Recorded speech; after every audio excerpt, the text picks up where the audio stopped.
pesar de haber recibido una sólida educación cristiana durante mi infancia, arrastrado, a pesar mío, por el gran movimiento de protesta de las estructuras de la sociedad de la época, fue un afiche publicitario sobre la meditación trascendental que me llevó a iniciarme en la meditación que proponía.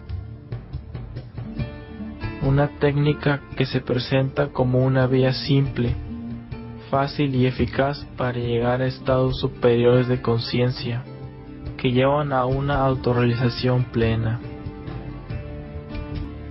Es así como me convertí yo mismo en un iniciador de esta técnica de meditación. Conocí al gurú Maharishi Mahesh Yogi, gurú de los Beatles, a quien le simpaticé y recíprocamente.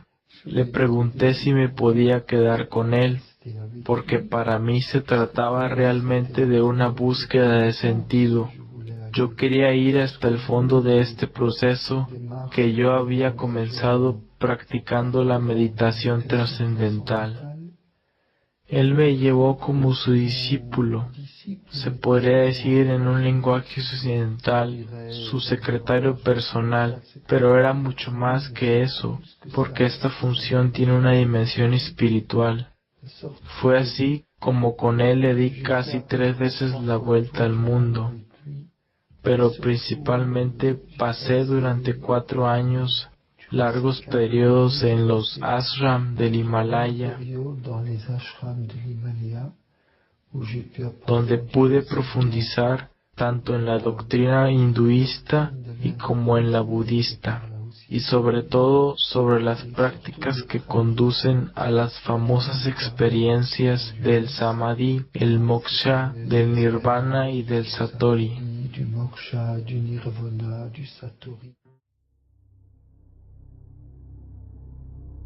Esta pasa por un conjunto de técnicas físicas, respiratorias, psíquicas, de concentración ya sea mental o visual, que están diseñadas para eliminar cualquier actividad del sujeto.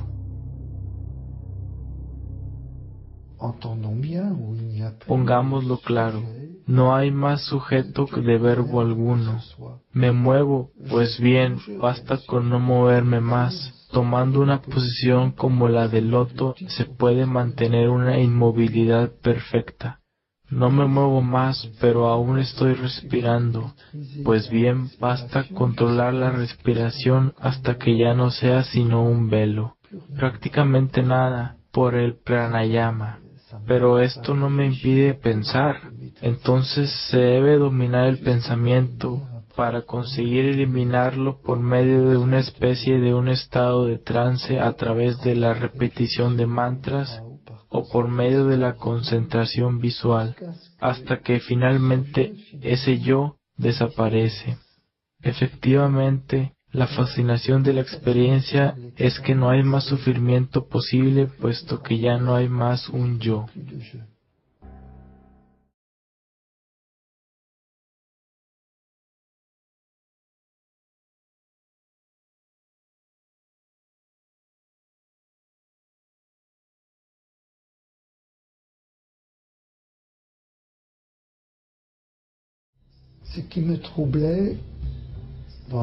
Lo que me perturbaba en la relectura de estas experiencias es que renunciar al sufrimiento es sin duda muy atractivo, pero también implica renunciar a conjugar el verbo amar, porque si yo no puedo sufrir más, yo no puedo amar más. No hay más yo conjugando el verbo amar. En verdad me preocupaba mucho. Et c'est un point sur lequel je voudrais insister, où je crois qu'il y a quand même une Y es un punto sobre el cual quiero insistir, porque creo que es traicionera la presentación que se hace de las tradiciones orientales en Occidente, donde casi hemos olvidado este radicalismo de la desaparición del yo que implica, y sí que implica, que el amor es una ilusión. Para Oriente, Buda dice que el amor es una ilusión que debe eliminarse tanto como el odio, puesto que el amor, como el odio, mantiene la ilusión de alteridad del otro. Si bien Occidente no va hasta este radicalismo, pretende que uno puede unirse a la experiencia de inmersión en la gran energía, en el gran todo, diciendo que esta energía se manifiesta como amor. Estoy envuelto en el amor, en el calor del amor. Allí hay evidentemente un problema, porque si yo experimento que soy amado, entonces yo soy amado por alguien, por una alteridad, siendo el amor la perfección de la relación entre dos personas que eligen libremente acogerse mutuamente. Y ahí nos encontramos con otro lenguaje, el lenguaje judeo-cristiano, donde un padre me ama con un amor infinito. Y este amor subsistente es el Espíritu Santo, que es una persona. De lo contrario, no puedo hablar de amor. Se necesitan dos para el amor.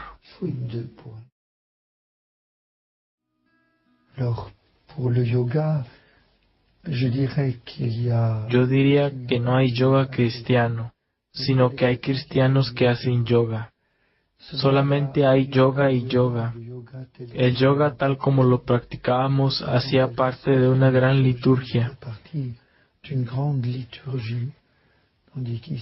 mientras que aquí muchos occidentales hacen yoga como ejercicios de relajación. Dicho esto, cuando le dije al gurú en un viaje a Alemania que los europeos estaban haciendo yoga para relajarse, él tuvo un ataque de risa. Luego pensó por un momento y dijo, pero esto no evitará que el yoga haga su efecto. Lo cual es muy significativo. El efecto del yoga está en contra de la actitud cristiana, que es el de la acogida del otro, dejarse descubrir por el otro y dejarse personalizar por el encuentro con el otro.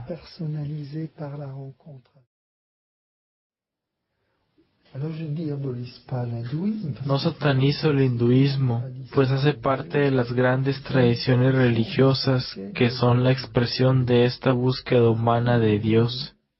Y donde quiera que el hombre busque la verdad, el Espíritu Santo está secretamente presente. Pero hay una radicalización en el hinduismo que obviamente yo no puedo seguir. Me explicaré por medio de una comparación entre la muerte de Buda y la de Cristo, que realmente me golpeó. Buda está enfermo, llama a sus discípulos,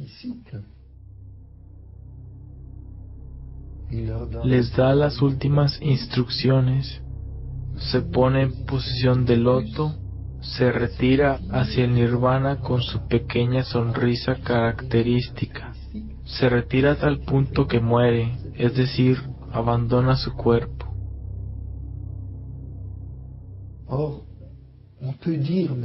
Ahora bien podemos decir, es un poco técnico, que la orientación de las energías en la posición del loto corresponde un poco a lo que pasa con el niño en el vientre de su madre, a una posición fetal. Hay pues una concentración sobre él, una implosión. En cambio, Cristo muere completamente desplegado en un grito, con los brazos abiertos, en una donación total de sí mismo.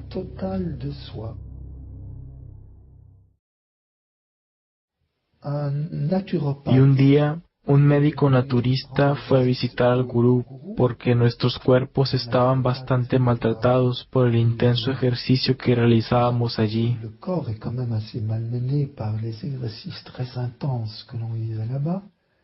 Este naturista era cristiano, y como yo era el secretario personal del gurú, aunque no se le llama así, debía pasar por mí para encontrar al gurú. Entonces, en espera de la reunión, nos pusimos a conversar, y él me preguntó, ¿usted fue un cristiano? ¿Usted está bautizado? Le dije, claro. ¿Y usted era un cristiano? Pero hoy, ¿quién es Jesús para usted? Y entonces esta experiencia es difícil de expresar, pero percibí intensamente la presencia de Jesús que me preguntó: Hijo mío, ¿cuánto tiempo me harás esperar?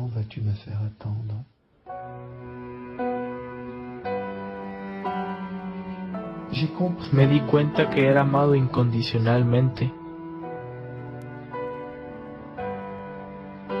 que no había ninguna sombra de juicio en la mirada, en la presencia que estaba allí cerca de mí, que no era sino compasión y misericordia. Y de repente, Dios mío, me encontré de pie, pero con una fuerza increíble, y de pie entendí: ¿sabes lo que tienes que hacer? Sí, yo sabía efectivamente que en realidad ya no estaba en mi lugar al lado del gurú después de semejante experiencia. Pero mi regreso a Bruselas fue inmediatamente agitado.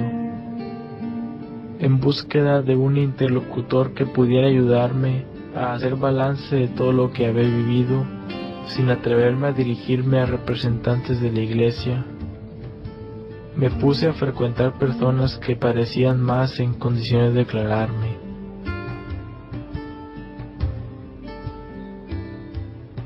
Parecían al corriente de algunas concepciones transmitidas por el hinduismo, tomando como referencia a los evangelios. Puse mi confianza en este grupo que se decía cristiano.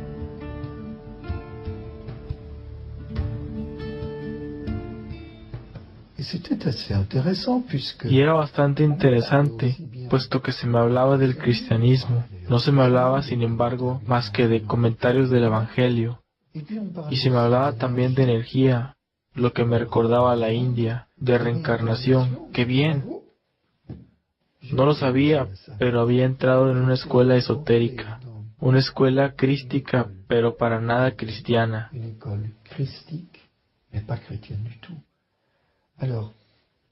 Entonces comenzamos con estas doctrinas esotéricas, con bastante prudencia, con el fin de no mostrarme las incompatibilidades con el cristianismo.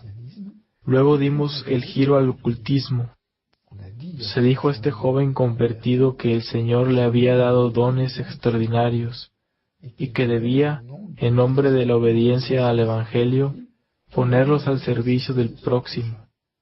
Y me vi involucrado en prácticas ocultas, en el ámbito de lo que se llamaría hoy terapias energéticas, es decir, manipular las energías ocultas con el fin de obtener curaciones. Me volví amigo de un terapeuta naturista, y al estar en contacto con él, descubrí que las técnicas orientales habían desarrollado en mí una gran capacidad como medium, que me invitó a explotar utilizando las fuerzas ocultas sobre las cuales podía conectarme sin dificultad.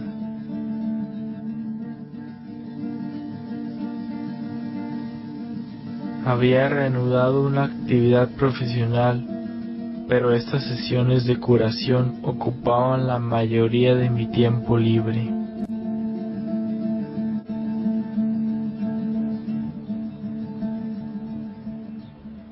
Je voyais des effets assez, oui, disons-le, assez spectaculaires.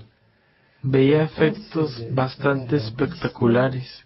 Se procedía incluso a distancia con operaciones de desbloqueo de la cavidad nasal, sin tocar nada, solamente por trabajo oculto.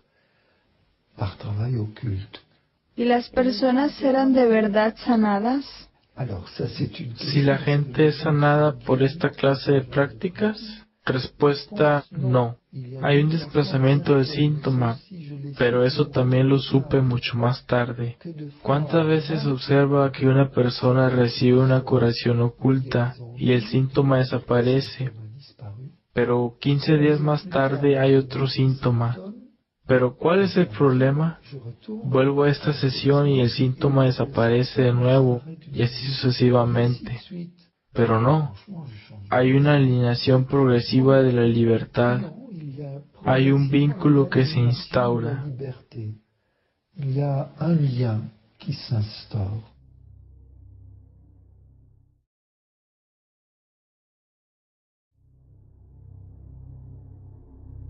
L'homme n'aurait aucun pouvoir El hombre no tendría ningún poder sobre los planos ocultos sin la colaboración de las entidades que controlan el plano oculto sobre el cual trabaja. Digo entidades, de latín entitas, que quiere decir algo que existe. quelque chose qui existe. Alors, Entonces nosotros, en nuestras tradiciones, hablaremos de demonios. Son espíritus inteligentes que tienen la capacidad de pensar, de querer y de trabajar con el hombre, de llamarlo aunque no como nosotros hablamos aquí. Y así vemos que todas las tradiciones cristianas u otras nos ponen en guardia contra toda forma de alianza, de colaboración con estas famosas entidades. Y es allí donde justamente el trabajo en el ocultismo o la magia se vuelve peligroso, no a causa de las energías, sino debido a la colaboración. ¿Saben? Puedo remontarme a San Agustín sobre este análisis acerca del poder de apagar el fuego. Por medio de una fórmula que se pronuncia, se llega a eliminar los efectos de una quemadura, no solo el dolor, sino también la herida. La sensation, la douleur disparaît, mais la plaie aussi va disparaître. Pero, ¿cómo puede el hombre tener tal poder? Agustín dice, no es el hecho de pronunciar esta fórmula. Usted no es Dios creador. Su palabra no es creadora. Otros dicen, pero es una oración. Es falso, se reza al fuego. Pero hablarle al fuego no es dirigirse a Dios.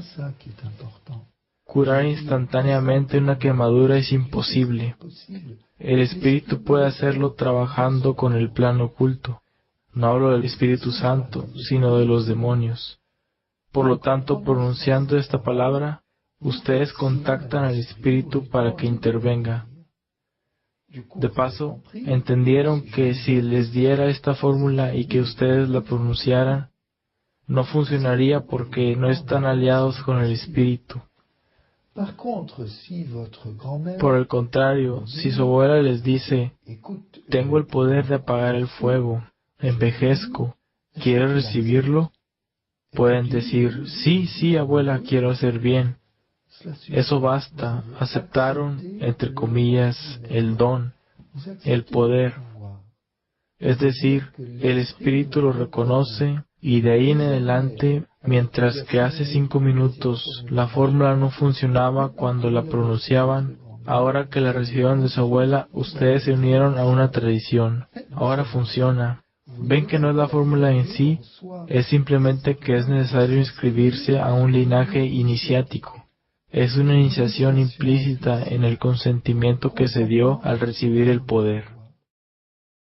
Solo progresivamente fue que tomé conciencia de una enajenación sutil a raíz de este trabajo con esas entidades, sobre todo cuando un día se manifestaron. Es uno de esos momentos que no se olvidan fácilmente. Trabajábamos a menudo en grupo en las manipulaciones que llamábamos colectividad magnética, y en un profundo silencio oí a alguien llamarme y respondí, ¿sí? Pero nadie me llamaba. Eso se repitió varias veces y me dije, pero aquí hay un problema, no hay nadie exteriormente y no es la voz interior, claramente se reconoce la diferencia. Y yo estaba muy preocupado. Entonces se lo comenté a los dirigentes del grupo, que sonrieron y me dijeron, nada, para nada, no te lo hemos dicho, es evidente, tú no puedes ejercer tales poderes sin la ayuda de los espíritus, son ángeles sanadores. Bueno, a un ignorante se le pueden decir muchas cosas, y se me refirió al libro de Tobías. El ángel que acompañó a Tobías, quedé más o menos tranquilo. Continué ejerciendo con la ayuda de estos supuestos ángeles sanadores, hasta el día en que me trasladé a París, en Francia. Y allí, como cada día, asistí a una Eucaristía al mediodía.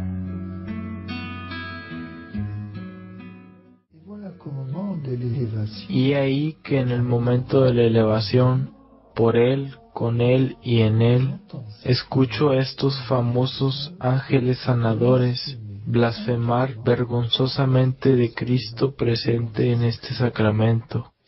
Estaba petrificado. En ese instante comprendí que había sido engañado, abusado. Al final de la celebración, busqué al sacerdote en la sacristía y le conté mi historia. Y me respondió: «Eso no me asombra. Soy el exorcista de la diócesis. Y este detalle es muy importante. Iba todos los días a misa y no pasaba nada. Los espíritus, las entidades se ocultaban. Sabía muy bien que allí era mejor quedarse quieto. Pero la autoridad que reposaba en este sacerdote los obligó a rebelarse para poder hacer la gran limpieza. Se imaginarán que no estaba nada orgulloso.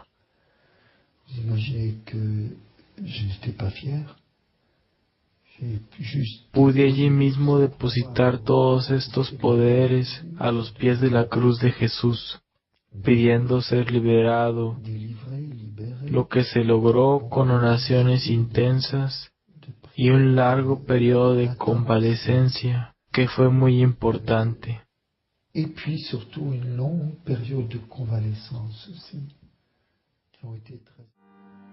Después de 2 años de prácticas ocultas, fue por la autoridad del nombre de Jesús Salvador y en la fuerza de su Espíritu Santo, invocado con hermanos en la fe,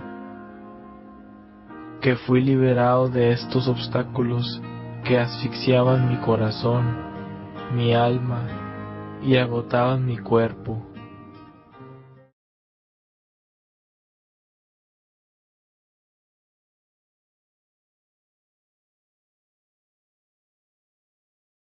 Quien le simpaticé y recíprocamente, le pregunté si me podía quedar con él, porque para mí se trataba realmente de una búsqueda de sentido.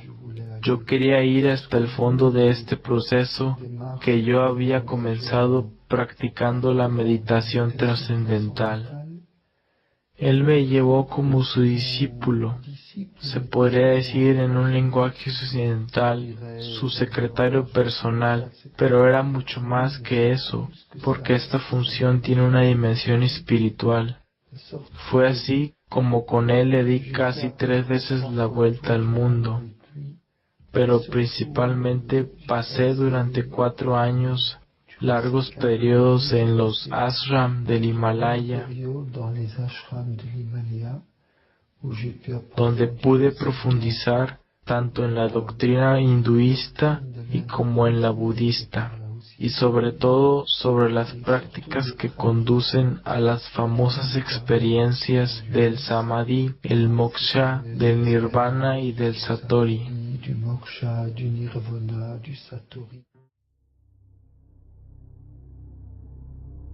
Esta pasa por un conjunto de técnicas físicas, respiratorias, psíquicas, de concentración ya sea mental o de la época. Fue un afiche publicitario sobre la meditación trascendental que me llevó a iniciarme en la meditación que proponía. Una técnica que se presenta como una vía simple, fácil y eficaz para llegar a estados superiores de conciencia que llevan a una autorrealización plena. Es así como me convertí yo mismo en un iniciador de esta técnica de meditación. Conocí al gurú Maharishi Mahesh Yogi, gurú de los Beatles, a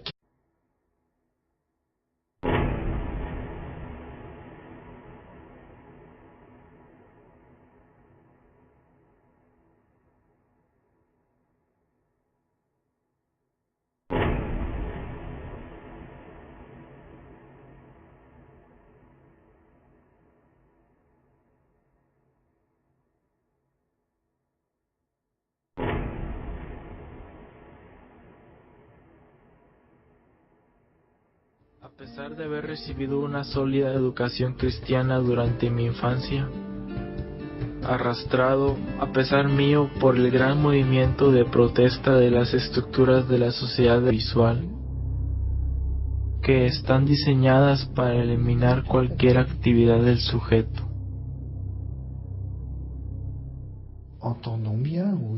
Pongámoslo claro, no hay más sujeto que de verbo alguno. Me muevo, pues bien, basta con no moverme más. Tomando una posición como la del loto, se puede mantener una inmovilidad perfecta. No me muevo más, pero aún estoy respirando. Pues bien, basta controlar la respiración hasta que ya no sea sino un velo. Prácticamente nada, por el pranayama. Pero esto no me impide pensar. Entonces